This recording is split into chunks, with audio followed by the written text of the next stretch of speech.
কোরআন যদি মেনে নেই আমি মদের ধারে বাড়ে যাবো না, আর যদি না মানেন একটা কথা, আপনার কলিজার টুকরা মেয়ে, আপনার কলিজার টুকরা।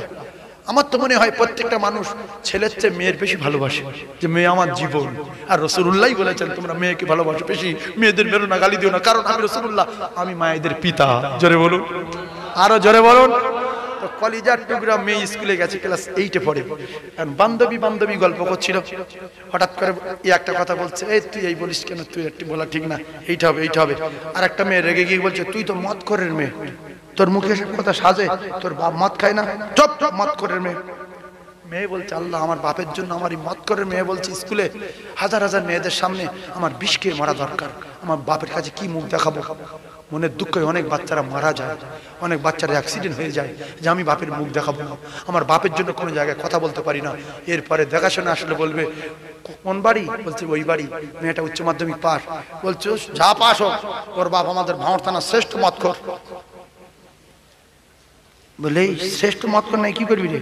বলছে এখন জোগাড় করেছে, না খেলি তো মারবে, খেয়ে দিয়ে বলবে 10 টাকাটা লরি দিতে হবে, দিব্যি প্রেম হয়ে যাবে, চলে আসবে। তাহলে বাপ মদখোর, ছেলে অপমান স্কুলে, মেয়ে অপমান। গিন্নি যাচ্ছিল রাস্তা দিয়ে, বাসে উঠেছে, মেয়েরা গল্প করতে বলছে, তোমার ভাইয়ের বাড়ি কথা অমুক জায়গায়, তোমার স্বামীর বাড়ি বলছে অমুক জায়গায়, বলছে তোমার খুশি বা মদ খাইতে। সেবার আমাদের রাস্তার কোলে পড়েছিল, বলছে হ্যাঁ চুকা বলিনি। এরকম জীবন ডাকাতে বিষ খেয়ে মরে যা, বিষ খা, বাচ্চা কাচ্চা অপমান। এবার নতুন বিয়ে হয়েছে, শ্বশুর 7 কেজি রসগোল্লা, 5 কেজি দানাদার, 3 কেজি লেডিকেন, 2 কেজি বটফল এসে আর এই কাঁটালে মোড়ে লেবেছে। লে বলছে আব্দুর রহিমের বাড়ি যাব, ওর ছেলের নাম আব্দুর রহমান। বলছে তুমি বিয়ে দিয়েছো তোমার মেয়ের? শুনেছি বিয়ে করেছি নাকি, এদিকে চন্দনের সাথে দিকে। বলছে হ্যাঁ বাবা, আমার মেয়ে, আমার জামাই। বলছে তোমার জামাই তো জগৎ বিখ্যাত মদখোর। বলছে মেয়েটা মদখোর আর তুলে দিলে, যাই বলে তার জানি চৌমাথা আসবে না, মেরেই বলছে সব বাড়ি যাই। টোটাল বলছে ভাই কি হলো? বলছে রে মেয়ে বিয়ে দিয়ে বাজারে নামতে পারিনি, বলছে মদখোরের শহর। ইস, শ্বশুর অপমান, এই মদখোর, একটু পরিবর্তন হতে হবে। কোরআনে মানে আল্লাহর কসম, যারা কোরআনকে ভালোবাসে আজকে যেন সাবাস করে মদ ছেড়ে দেয়। যে নামাজ পড়তে পারিনি, ফের মদ খাবো, এত বড় অন্যায় করবো। বাপের সম্মান ছিল গ্রামে এলাকায়, বাজারে এসে বুড়োই চার দোকানে বসে গল্প করছে, এই হয়েছে, সেই হয়েছে, ওই হয়েছে, এই হয়েছে। হঠাৎ করে একটা বুড়ো বলছে, তোর মুখে ওসব ফতোয়া সাজে না, মদখোরের বাপ তো তুই। চুপ! বাপের কলিজা ফেটে গেছে না যায়নি? জোরে বলেন। যে সমস্ত যুবক মা বাপের কলিজা তরবারি মারতে চায়, বাপের কলিজায় ছুরি গিঁথতে চায়, বাচ্চার কলিজায় কেটে ফাটিয়ে দিতে চায়, স্ত্রীর কলিজায় ছুরি দিতে চায়, শ্বশুরের কলিজায় বল্লাম মারতে চায়, আল্লাহর কোরআনকে অস্বীকার করে যারা এগুলো করতে চায় তাদের হাত ধরে করে বলছি ছোট ভাই হিসাবে, আল্লাহর কসম তওবা করে আগুন জ্বলে মাটি গর্বে বাপ হারালেন শৈশবে মা, 8 বছরে দাদু হারালেন খোদার কি মহি ইমা, দেখলো না হায় বাপের মুখ কি ব্যথা অন্তরে, কি বলবো নবীর দুঃখের কথা, বুকে আমার আগুন জ্বলে। শেষ কথার এদিকে যাব না, তবে কোরআনে বর্ণনা আল্লাহ পাক কলিজার টুকরা ভাইরা পি আহসানি তাকবীম যেহেতু বলেছেন, সেজন্য আমি কিছু কথা বললাম, সামান্য একটুখানি বাকি আছে। আপনারা কেউ কি ধান বানা মেশিনের কাছে ধান বানাতে গিয়েছিলেন কোনোদিন? গিয়েছেন না? মাঝে মাঝে পিরাক বা পাথর টাথর পড়ে জালি কেটে দেয় না? চাল হয়ে আসার বদলে শুধু ধান আসে। আর মেশিনওয়ালা রেগে গিয়ে সাঁ করে দড়ি টেনে মেইন বন্ধ করতে রাজ করছে, না পিরে দেখা নেই। সব বাড়ির লোক পিরে গিয়েছে কেন বকাবকি করে, ভাই আমি বুঝতে পারিনি ভাই, এত পিরে করবো আমি কি করে বুঝবো ভাই। লাস্টে রেগে গিয়ে সেই কাঁপার ধান ঢেলে কাঁপা খুলে জালি পাল্টাতে হয় না। আল্লাহ বলছে পি আহসানি তাকবীর, তোর এই কাঁপার ভিতরে 32 জনা ফিট করে রেখেছি পিরেক ধরবো বলে। কজন? 32 জন।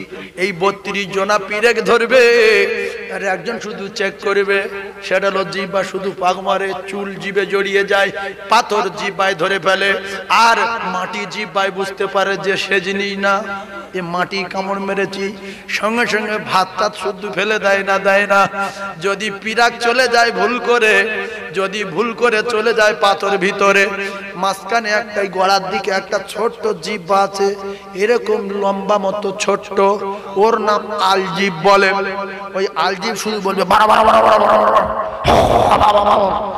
যদি এ বার করতে না পারে, লাকাদ খলাকনাল ইনসানা ফি আহসানি তাকবীম, আল্লাহর ইঞ্জিন এত পাওয়ারফুল ইঞ্জিন, ওই পাথর পিছন দিক দিয়ে বেরিয়ে যাবে, জালি পাল্টাতে হবে না। জোরে বলুন, আরো জোরে বলুন সুবহানাল্লাহ। জোরে চিল্লে তাকবীর দেন, নারে তাকবীর। আরো জোরে বলেন নারে তাকবীর, নারে তাকবীর। এইবারে অন্যদিকে যাব। আমার কলিজার টুকরা ভাই, কুকুরের জ্ঞান বেশি না মানুষের জ্ঞান বেশি, এইটা দিয়ে প্রথম শুরু করেছিলাম না? এইবারে কোরআনে আয়াত আসবে, বারবার করে শাঁ করে কোরআনের আয়াত আসবে। আপনারা জ্ঞানী মানুষ বোঝার চেষ্টা করুন। আবার সেই কুকুরের দিকে চলে যাচ্ছি, যেইটি প্রথম শুরু করেছিলাম ওটাই। আর তো আল্লাহ পাকের রহমত মাওলানা ছেড়ে দিয়েছিল, সেখান থেকে বলেছি। আর আমিও ধাপে ধাপে রহমতের কথা বলছি। আমরা যদি রহমত থেকে বঞ্চিত হয়ে যাই, তাহলে আমাদের গুনাহ মাপের কোনো কায়দা নাই। আর যদি রহমতের আশায় রহমতান লিল আলামিন, আমার আল্লাহ পাক বড় রহমানুর রহিম, ওই রহমানুর রহিমের বাড়ি চলে যায়। আল্লাহ বলেছেন আমি তার বেগুনা মাসুম করে দেব। ওয়া ইয়াগফিরু লাকুম যুনুবাকুম আল্লাহু গফুরুর রহিম। কুকুর কিন্তু আরেকটা জিনিস করে না। আপনারা মদ নিয়ে কুকুর ডেকে কুকুরে খাওয়াতে পারবেন? জি বলেন। 5 প্লেট মদ নেবেন, আর 5 প্লেট মানুষের কাঁচা গু বা মিডিয়াম শুকনো গু, এই গু 5 প্লেট নেবেন, নিয়ে গোটা 20 কুকুর ডেকে এক জায়গায় করে এই 10টা প্লেট ওদের সামনে দেবেন। কুকুর মদ ছুঁকে, কিরে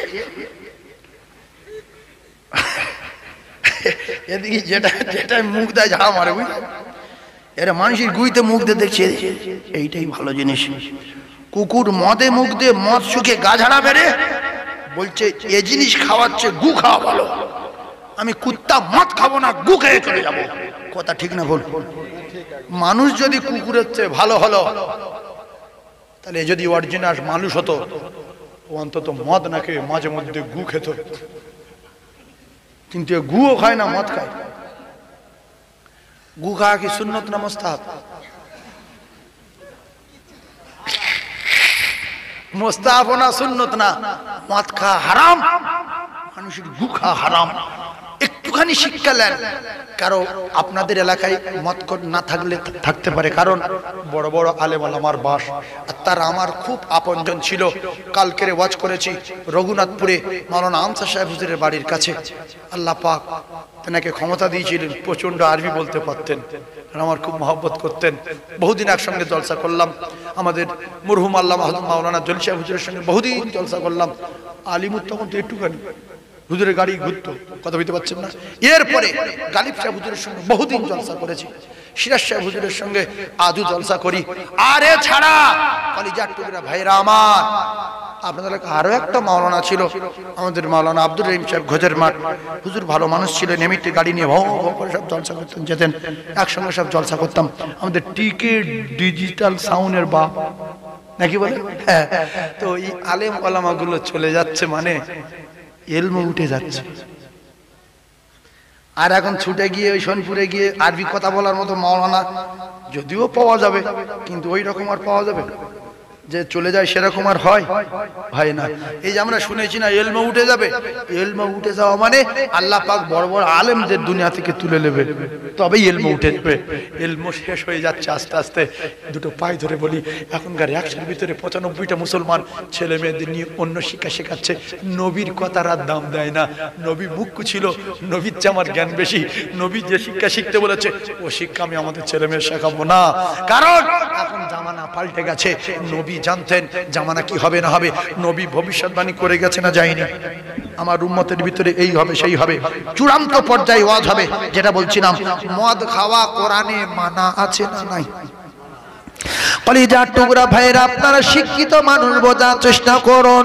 মদ যেদিন মানা হলো, ইয়া আইয়ুহাল্লাযীনা আমানু, এই ঈমানওয়ালারা, আমি বলেছি প্রত্যেকটা তত্ত্ব যদি কোরআন না থাকে হাদিস থাকতে হবে। এর নাম ওয়াজ। গল্প করার জন্য অনেক নেতা, এমএলএ, মেম্বার, মাতব্বর, লিডার পাওয়া যাবে।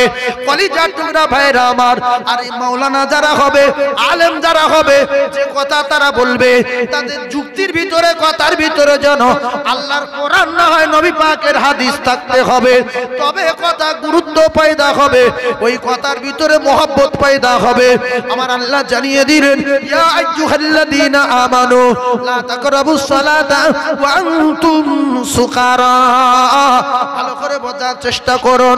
আল্লাহ পাক মুমিনদের জানিয়ে দিলেন, তোমরা যখন নেশাগ্রস্ত হবে, এই মুসলমানেরা, যুবকেরা, জনেরা, তোমরা যখন হারাম পান করবে, তোমরা যখন মদ পান করবে, আমি আল্লাহ পাক জানিয়ে দিলাম, খবরদার খবরদার খবরদার, তোমাদের মতো নেশাখোরের জন্য মসজিদে যাওয়া আমি আল্লাহ নিষেধ করে দিলাম।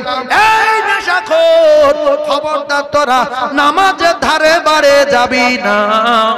কলিজার টুকরা ভাইরা আমার, কোরআন যখন নাজিল হয়ে গেল, সাহাবায়ে কেরামদের ভিতরে আলোচনা শুরু হয়ে গেল। আরে মদ তো মানা হয়ে গেল, কি করব? যার যত মদ ছিল মদিনার রাস্তায় ঢেলে দিল। অবশেষে দেখা যায় একজন সাহাবীর বিবির হার নিয়ে, বিবির কানের নিয়ে, বিবির টাকা নিয়ে এদিক ওদিক করে বিক্রি করে লক্ষ লক্ষ টাকা লাভ করব বলে অনেকগুলো মদ নিয়ে মদিনার বাজারে হাজির হলো।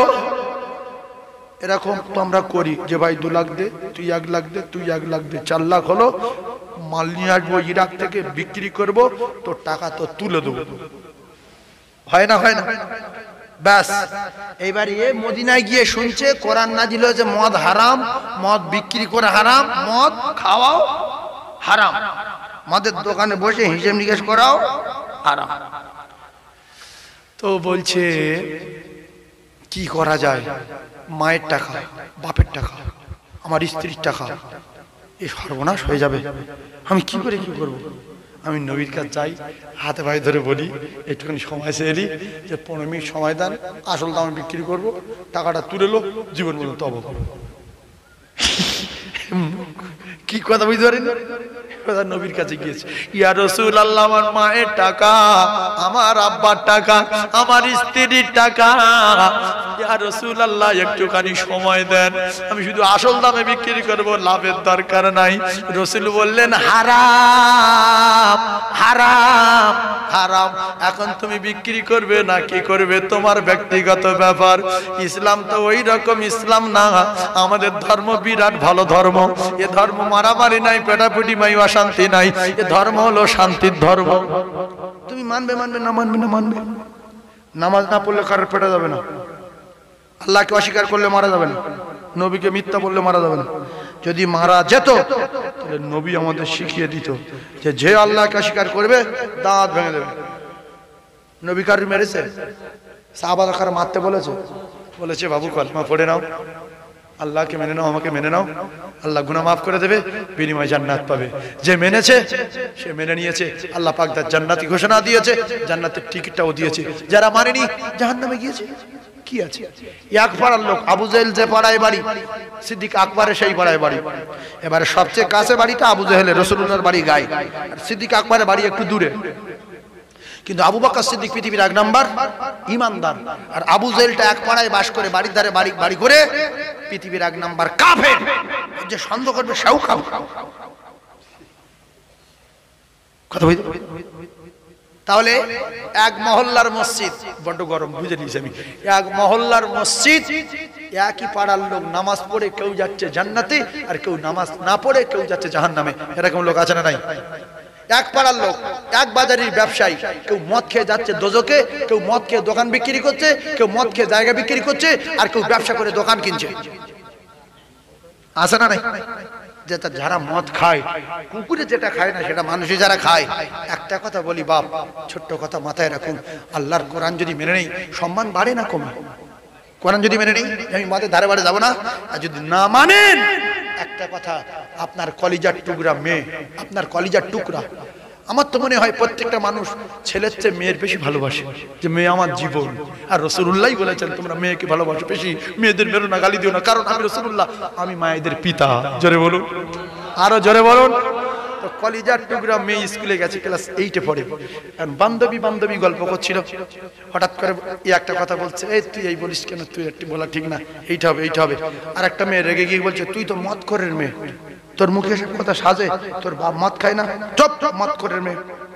মেয়ে বলছে, আল্লাহ, আমার বাপের জন্য আমার এই মদ করের মেয়ে বলছে স্কুলে হাজার হাজার মেয়েদের সামনে আমার বিষ খেয়ে মারা দরকার, আমার বাপের কাছে কি মুখ দেখাবো? মনের দুঃখে অনেক বাচ্চারা মারা যায়, অনেক বাচ্চারা অ্যাক্সিডেন্ট হয়ে যায়, যে আমি বাপের মুখ দেখাবো না, আমার বাপের জন্য কোনো জায়গায় কথা বলতে পারি না। এরপরে দেখাশোনা আসলে বলবে, কোন বাড়ি? বলছে ওই বাড়ি। মেয়েটা উচ্চ মাধ্যমিক পাস, বলছে যা পাস হোক, ওর বাপ আমাদের ভাঙড় থানার শ্রেষ্ঠ মদখোর। বলে শ্রেষ্ঠ মদখোর নাই কি করবি রে? বলছে এখন জোগাড় করেছে, না খেলি তো মারবে, খেয়ে দিয়ে বলবে 10 টাকাটা লরি দিতে হবে, দিব্যি প্রেম হয়ে যাবে, চলে আসবে।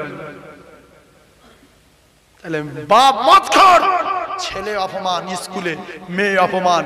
গিন্নি যাচ্ছিল রাস্তা দিয়ে, বাসে উঠেছে, মেয়েরা গল্প করতে বলছে, তোমার ভাইয়ের বাড়ি কথা অমুক জায়গায়, তোমার স্বামীর বাড়ি বলছে অমুক জায়গায়, বলছে তোমার খুশি বা মদ খাইতে।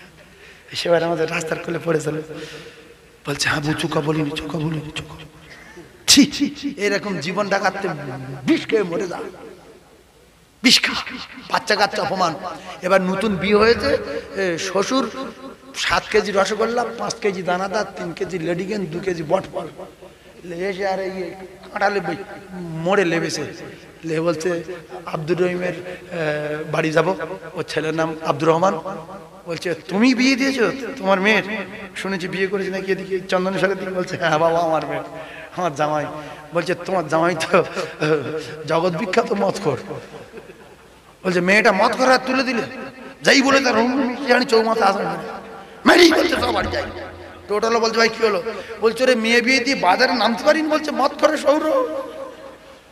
ইস, শ্বশুর অপমান, হাই মদখোর, একটু পরিবর্তন হতে হবে। কোরআনে মানে আল্লাহর কসম, যারা কোরআনকে ভালোবাসে আজকে যেন সাবাস করে মদ ছেড়ে দেয়। যে নামাজ পড়তে পারিনি ফের মদ খাবো, এত বড় অন্যায় করবো। বাপের সম্মান ছিল গ্রামে এলাকায়, বাজারে এসে বুড়োই চার দোকানে বসে গল্প করছে, এই হয়েছে সেই হয়েছে, ওই হয়েছে এই হয়েছে। হঠাৎ করে একটা বুড়ো বলছে, তোর মুখে ওসব ফতোয়া সাজে না, মদখোরের বাপ তো তুই। চুপ! বাপের কলিজা ফেটে গেছে না যায়নি? জোরে বলেন।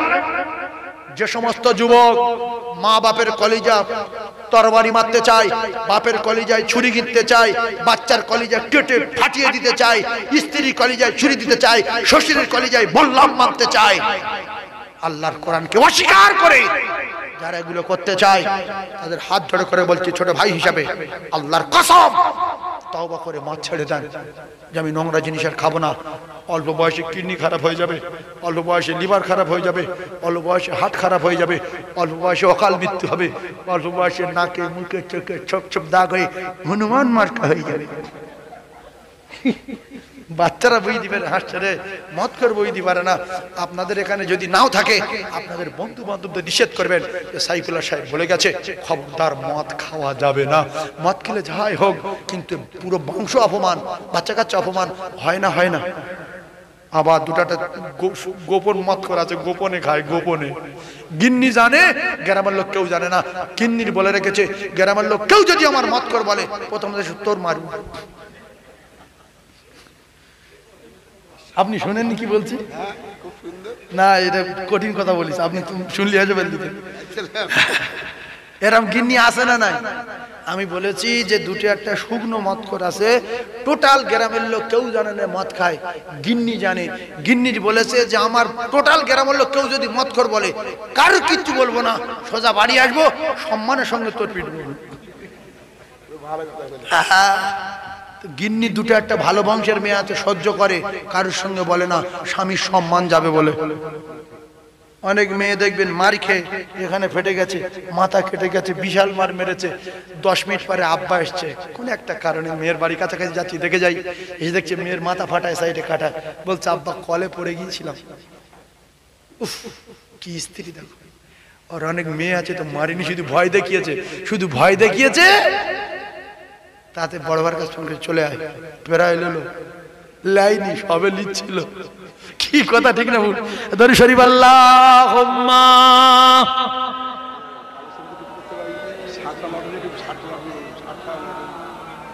সব বলবে মদ দিয়ে শুরু হয়েছে, এক যাতে বলবো ওদের রেগে যায়।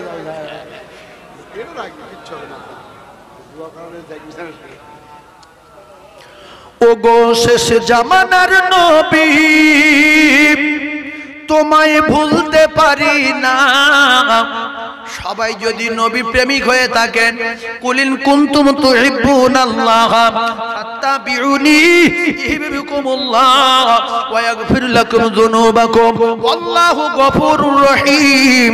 আল্লাহর কোরআনের বিধান অনুযায়ী যদি জীবনের চেয়ে বেশি নবীকে ভালোবাসতে চান, নবীকে ভালোবেসে থাকেন, ভালোবাসেন, তাহলে বলতে হবে আমরা সবাই নবীর প্রেমে পাগল, নবীর ইশকে দিওয়ানা।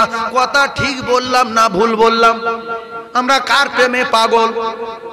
তাহলে আমি যখন বলবো তোমার ইশকে দিওয়ানা গো, আমি ইশকে দিওয়ানা, বাংলাদেশের মতো সবার বলতে হবে, চুপচাপ মেরে থাকলে হবে না। বলবেন? যে না বলবে বিচার আল্লাহর কাছে, আমি বিচার করতে পারবো না। আমি যখন ইশকে দিওয়ানা বলবো, আপনারা সবাই বলবেন, খুশি হবে আমার আল্লাহ।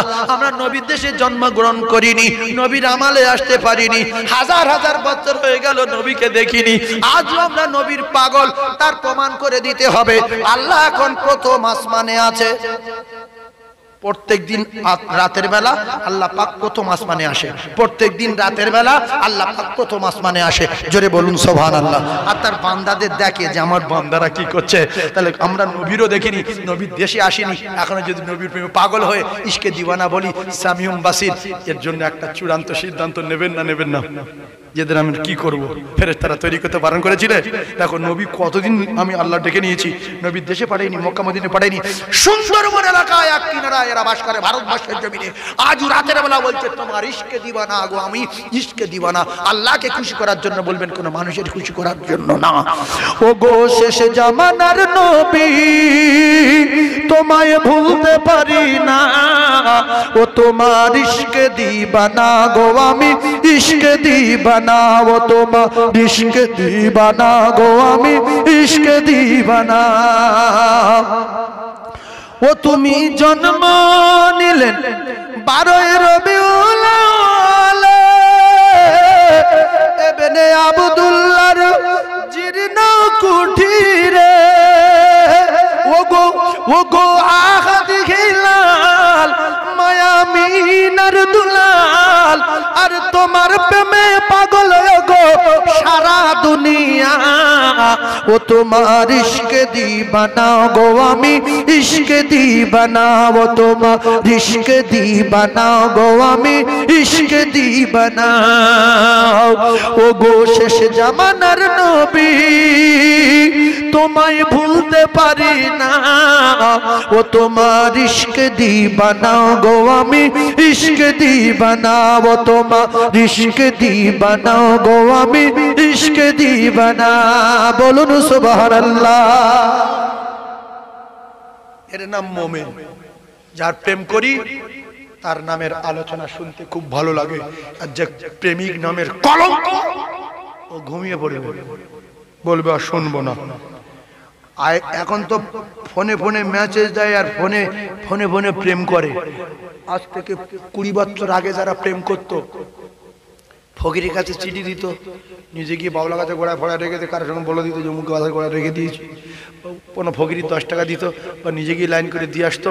আর ওই চিঠি নিয়ে শুধু পড়তো, সকালে পড়ে রেখে দিয়েছে পকেটে, ফের বিকালে দেখছে রাত্রি শেষে আল্লাহ ভালোবাসি বলেছে না বাসবো বলেছে, এ তো বাসি বলেছে, আল্লাহ আমার সোনা রে। সেই চিঠি কাছে রেখে দিত, একটা রুমাল দিলে বুকের ভিতরে ঢুকিয়ে রাখতো। মাঝে মধ্যে দেখা হলে তোর আমার আর দরকার নেই, তোর এই রুমাল পেয়েছি এতেই আমি আল্লাহ। ও জানে আমার রুমালের এরকম করছে, তাহলে আমার বলি কিরম করবে। খুব ভালো করে তত্ত্বগুলো বোঝেন।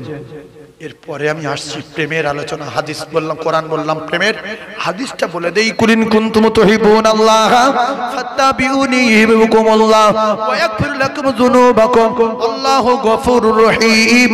এই জায়গায় রাখলাম। তাহলে আমরা জীবনের চেয়ে বেশি যদি রাসূলুল্লাহকে ভালোবাসি কি হবে? আর একটা মিসাল দিচ্ছি। আপনি একটা মেয়ের সঙ্গে প্রেম করেছেন, 3 বছর ধরে কড়া প্রেম, দেখা হয়নি। হঠাৎ আপনার দোস্তের সঙ্গে দেখা হয়েছে হাড়োয়ার স্টেশনে। সে আপনার বিষয় আপনার দোস্তর কাছে 20 মিনিট কথা বলেছে। আপনার দোস্ত আপনার বাড়ি আসলো, রাত তখন 2টো বাজে, এসে ডাকছে, ওঠ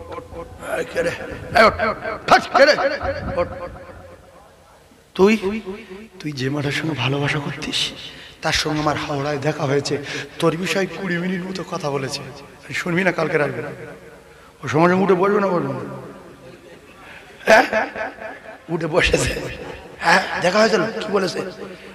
বলেছে যে ওর জন্য আমি এনি টাইম জীবন দেবো, আর আল্লাহ ওর জন্য আমার তৈরি করেছে। আল্লাহ আমার সুসংবাদ দিয়ে দিয়েছে, আমার 7 কোটি টাকা আছে, ওর নামে প্রথম লিখে দেবো, তারপরে আমি আমার জীবনের সব যা কিছু আছে সব ওর কদমে দিয়ে দেবো।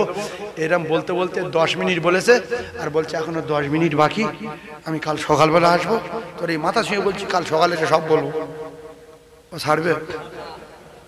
বলো কানের ডালি ফাটিয়ে দেবো। বল, জীবনের চেয়ে বেশি ভালো লাগছে বল? আমি যার ভালোবাসি তার আলোচনা। আল্লাহর কসম, আমরা যদি আমাদের জীবনের চেয়ে রাসূলুল্লাহর ভালোবাসি, গড়রাত কথা বললে গড়রাত শুনতে হবে। আর যদি বলি আমরা ভালোবাসার নামে চিটিং মাছ, বাড়ি চলে যাবে। কথা ঠিক বলবো? বলবো আমরা আমাদের জীবনের চেয়ে বেশি রাসূলকে ভালোবাসি, পাপের চেয়ে বেশি ভালোবাসি। তার প্রমাণ আপনাদের মতো যুবকদের সামনে কেউ যদি রাসূলুল্লাহর গালাগালি করে বিশ্রী ভাষায়, আপনি কথা ধরবেন না? ধরবেন না? ধরবেন। আর ও তখন বলবে যে তোর বাপের গাল দিচ্ছি, আমি মুহাম্মাদের গাল দিচ্ছি, তোর কি হয়েছে? জান আপনি যদি পাগল না হন, আপনি তখন বলবেন শোন, আমার বাপের তো গালি দিসনি, তবে এটা জেনে রেখে দে, আমার বাপের গালি দিলে সহ্য করতাম, কারণ আমি আমার বাপের চেয়ে রাসূলুল্লাহকে বেশি ভালোবাসি। এই বাপের গালি দিলে সহ্য করব, নবীর গালি দিলে হায় জিভ দেবো আর না জিভটা ছিঁড়ে নেবো। জোরে বলুন, আরো জোরে বলেন। যারা রাসূলুল্লাহকে জীবনের চেয়ে বেশি ভালোবাসে, গোটা রাত যদি জলসা হয় সে গোটা রাত থাকবে, আর যদি ভালোবাসা নামের কলঙ্ক হয় ও চলে যাবে।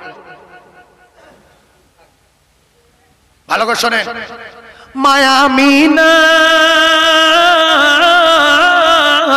মায়া মিনা তোমার প্রিয় জননী, মরুমুকা তোমার জন্মভূমি। মায়া মিনা তোমার প্রিয় জননী, মরুমুকা তোমার জন্মভূমি। ও গো শাহে মদিনা তোমার হয় না তুলনা, আর তোমার প্রেমে পাগল আমি তোমায় ভুলতে পারি না। ও তোমার ইশকে দিবানা গো আমি ইশকে দিবানা, ও তোমার ইশকে দিবানা গো আমি ইশকে দিবানা। ও গো শেষ জামানার নবী তোমায় ভুলতে পারি না। ও তোমার ইশকে দিবানা গো আমি ইশকে দিবানা, ও তোমার ইশকে দিবানা গো আমি ইশকে দিবানা। আল্লাহ বলে যারা আমার দোস্তর ইশকে দিবানা, আমি আল্লাহ তাদের জিন্দেগিতে গুনাহ মোটে রাখবো না। বলুন সুবহানাল্লাহ, নারে তাকবীর। হুজুর বলছে ভাঁড় কেঁপে যাচ্ছে তকবীর। তাহলে তকবীর দিলে কত খুশি হয় আল্লাহ, আর আল্লাহর নবীর ওয়ারিসও কত খুশি যে আরে এত সুন্দর তকবীর দিচ্ছে, ভাঁড় কেঁপে যাচ্ছে আর শয়তান পালাচ্ছে, ওর অন্তত ধরতে না পারি তাড়াই। আল্লাহর নাম শুনলে বিরাট ভয় পায়। আমি মিনায় গিয়ে আর ওখান থেকে মুজদালিফাতে পাথর টাথর গুড়িয়ে রেডি, সকালে ধরবো। ও বাপ গিয়ে দেখছি পিরিয়া দাঁড় করা না। মোয়াল্লেম সাহেব বলছে কই যে শয়তান কই? বলছে ইতি মারো, বলছে পাথরে মারো। লাস্টে মারছি তো খুব রাগ ভরে মারছি, আর দুই একজন জুতো নিয়ে চলে মারছে। একটা বুড়ো মোবাইলে দেখেছি আমি, আমার জামানায় ছিল না ও বুড়ো, ও জুতোর বাড়ি ছেলে মারচার বলছে নামাজ কালাম পড়তে দেয়নি, বহুত জ্বালাতন করেছে, মার জুতোর বাড়ি মার। ফোনে বলছে বলে বহুত বার জামাত তরফ করেছে এই বেঈমান, মার জুতোর বাড়ি মার। বলে 5 জুতো ছেলে মারছে, আর একটা পুলিশ ওই বুড়ো সামনে দাঁড়িয়ে আছে, দেখছে যে মানুষের কত রাগ বেঈমানের উপরে। জুতো ছেলে মারছে, জুতো 200, 300, 400 টাকা করে দাম, সেই ছেলে মারছে, জুতো ছেলে মারছে। আর আবু জেহেলের কবর কোথায়?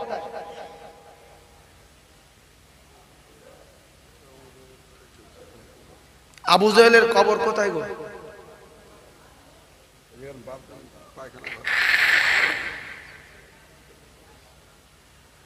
উফ,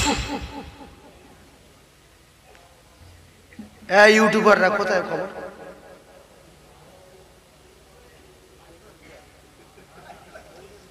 ওহুদে যারা ওখানে যায় দেখে আসবে, গিয়ে শুধু পাথর চাকাতে পারে না, বুড়ো লোক কেঁপে কেঁপে কেঁপে কেঁপে তুলে মার কবর ওর মারছে।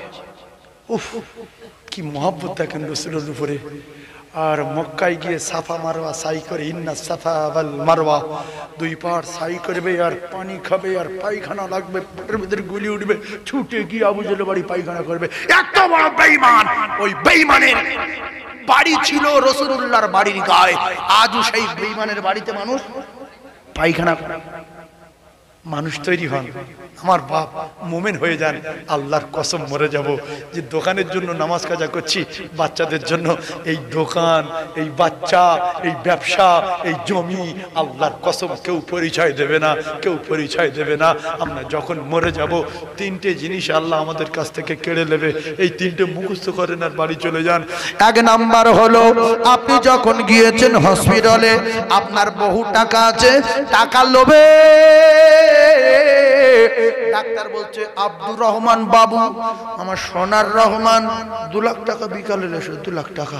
হে বলছে কোনো অসুবিধা নেই স্যার, হ্যালো 2 লাখ টাকা টুক করে মেরে দাও, চা করে মেরে দিল, চা করে চলে গেল। এবারে চলে যাওয়ার পরে 2 লাখ টাকা ডাক্তার নিল, আর তারপরের দিন বলছে আব্দুর রহমান বাবু, আল্লাহ প্রায় সেরে গেছে, 3.5 লাখ টাকা লেসো, হ্যালো 3 লাখ টাকা মেরে দাও। আবার চা করে মেরে দিল, চা করে চলে আসলো, আবার তুলে দিল। বলছে মঙ্গলবার ছুটি দেবো, মঙ্গলবার দিন 10 লাখ টাকা চেয়েছে, ছুটি দেবে, 10 লাখ টাকা দিয়ে দিল। ডাক্তার বাড়ি গেল, এসে দেখছে আব্দুর রহমান মারা গেছে, ছুটি দেওয়ার আগে মারা গেছে। তখন ডাক্তার আর আব্দুর রহমান ভ্রমণ কিছু বলে না, হ্যালো চা করে চলে এসো, চা করে লাশ লে যাও। কি লে যাও? আব্দুর রহমান লে যাও বলো, এই আব্দুর রহমান লে যাও বলো। একদিন টাকা দিচ্ছিল আব্দুর রহমান বাবু, এখন চা করে চলে এসে চা করে লাশ নিয়ে চলে যাও। হ্যাঁ, এখন আব্দুর রহমান নিয়ে চলে যাও বলে কেউ? কি বলে? তাহলে মানুষ যখন মারা যাবে ওর বাপের নাম ভুলিয়ে দেবে। ও যত বড় এমপি হোক, যত বড় লিডার হোক, যত বড় মাওলানা হোক, কেউ নাম বলবে না রে, শুধু বলবে লাশ নিয়ে যাও, শুধু বলবে লাশ নিয়ে যাও। 80 পয়সার মালিক হয়েছো, ও 1 পয়সার মালিকেরা মেটিয়া বুরুজে গেলে চোখ নীল হয়ে যাবে, ওখান থেকে একটু দিল্লির দিকে গেলে চোখ লাল হয়ে যাবে, আরবে গেলে ঘাড়ে শির কেটে যাবে। বিশাল ধনী এই শিউড়ি, ওদিকে উত্তর দিনাজপুর, দক্ষিণ দিনাজপুর, এই নবীর মেম্বারে বলছি 2 তলা 3 তলা বাড়ি, গরু থাকে। আমি দেখে এসেছি গরু থাকে, আর এরা একটুখানি 3 ইঞ্চি ঘেঁতে 2 তলা বাড়ি করে, আমার 2 তলা, আমার 2 তলা। আর আরবেকে দেখছি 90 তলা, একটু সরেকে দেখছি 110 তলা, আছে না নাই? এই জন্য যে যেখানে থাকে সে মনে করলে হাম বড়া হয়, হাম শের হয়, হাম পান্ডা না হয়, কিচ্ছু না। সবসময় ভাবতে হবে আমি কিচ্ছু না, আমি খুব ছোট আর সবাই খুব বড়, আর আমি বড় গুনাহগার, সবাই বড় ইমানদার, আর আমি সবচেয়ে খারাপ, সবাই আমার চেয়ে ভালো। এটা মনে করতে পারেন না? ভাইজান আমার বাবাজিরা বোঝার চেষ্টা করুন, আমি যে কথা বলতেছিলাম আমি বলতে বলতে ভুলে গেলাম। আপনাদের কি মনে আছে? কোথায় ওয়াজ করছি তো কিছু বলতে পারছি না। খবর তো অনেক আগে হয়ে গেছে। এ ভাই বলছে কুকুরের কথা, কুকুর আমালে বলেছি।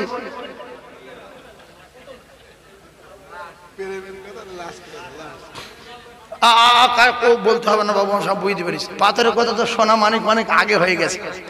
সবাই বলে লাশ, সবাই বলে লাশ, নিজের দুলাভাই নাম জানে না, জানে না। ফোন করে অ্যাম্বুলেন্সের ড্রাইভারে বলছে হ্যালো, হ্যাঁ, বলছে কে? বলছে আমি। লাশ কত দূর? কারণ তুই বল আব্দুর রহিম কত দূর? নিজের বোনাই বলছে লাশ কত দূর, ভাই বলছে আরে লাশ কত দূর। কলিজার টুকরা ভাইয়েরা আমার, বাড়ি এসে গেল লাশ। গ্রামের লোক সবাই নাম জানে, সবাই নাম জানে, এজন্য দামি লোক। আপনাদের ভাঙড় থানার যারা দামি দামি লোক আছে, নাম বলবো না, এদের নাম সবাই জানে না, জানে না। আমাদের ক্যানিং এ যারা নামি নামি লোক আছে তাদের নাম সবাই জানে না, জানে না। আমার ভারতবর্ষের মুখ্যমন্ত্রী দামি লোক, যে কোনো কায়দায় আমরা তার দামি করে দিয়েছি। সবাই নাম জানে না, জানে না। আমাদের ভারতবর্ষের প্রধানমন্ত্রী দামি লোক, তার নাম সবাই জানে না, জানে না। কিন্তু যত দামি লোক হোক, মরে গেলে নাম দুনিয়ায় থাকবে না, লাশ। বাড়ি আসলো দামি লোকের সবাই নাম জানে, কিন্তু কেউ নাম বলে না। কি বলছে? মাইয়েতের গোসল কখন, মাইয়েতের কাফন কখন, মাইয়েতের দাফন কখন, মাইয়েতের জানাজা কখন, মাটি হবে কখন।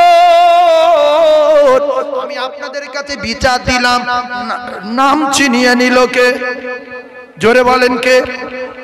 আল্লাহ চিনিয়ে নিয়েছে।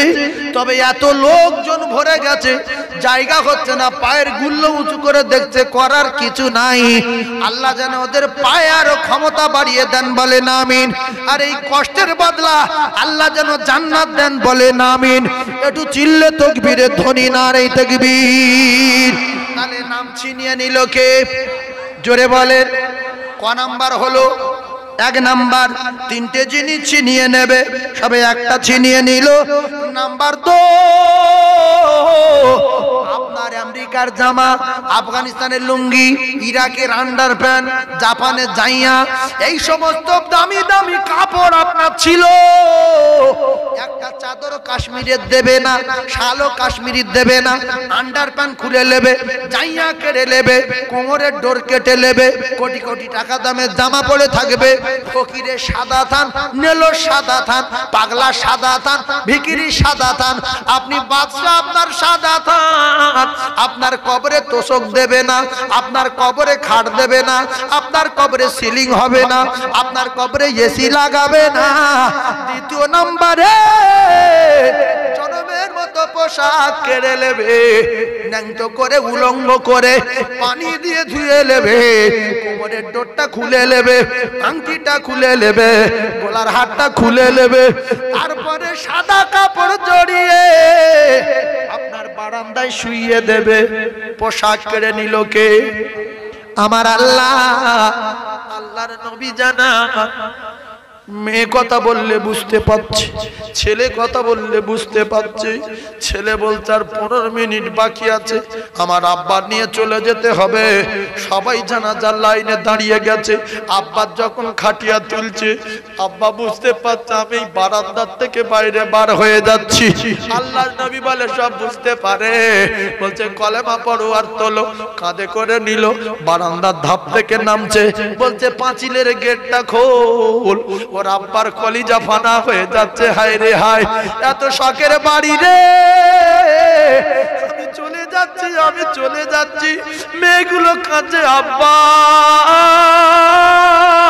আর জীবনে আসবে না, আমার কলিজার টুকরা চলে যাচ্ছি, আমার কলিজা কেটে গেল, আমার জানের টুকরা পিতা চলে যাচ্ছে রে। আল্লাহ রাসূল বলেন আব্বা শুনতে পায় কিছু বলতে পারে না। সামনে জানাজা রেডি হলো, বুঝতে পারছে জানাজা হচ্ছে। ও কলিজার টুকরা না, জানাজা হওয়ার পরে আপনার কবরে রাখবে। নাম্বার 2,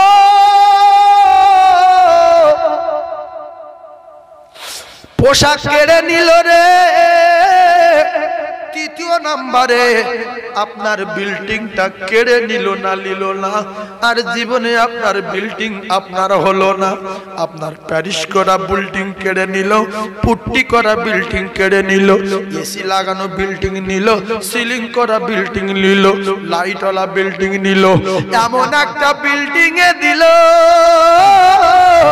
ওতে এসি নাই, ওতে সিলিং নাই, ওতে মার্বেল নাই, ওতে দরজা নাই, জানালা নাই, সাথী নাই, পাতি নাই রে ওই ঘরে। ও কলিজা টুকরারা, ও যুবকেরা জনেরা, মানুষ যখন মারা যাবে আল্লাহ পাক 3টে জিনিস ছিনিয়ে নেবে। নাম্বার 1 কি বললাম? নাম্বার 2 পোশাক, নাম্বার 3 বাড়ি। ওরে মাটিরই বালিশি, মাটিরই ঘর, মাটি হবে তোর বিছানা। এসেছি একা, যাইব একা, সঙ্গে কেহ যাইবে না। ইয়াউমা ইয়াফিরুল মারউ মিন আখিহি ওয়া উম্মিহি ওয়া আবিহি ওয়া সাহিবাতিহি ওয়া বানিহি।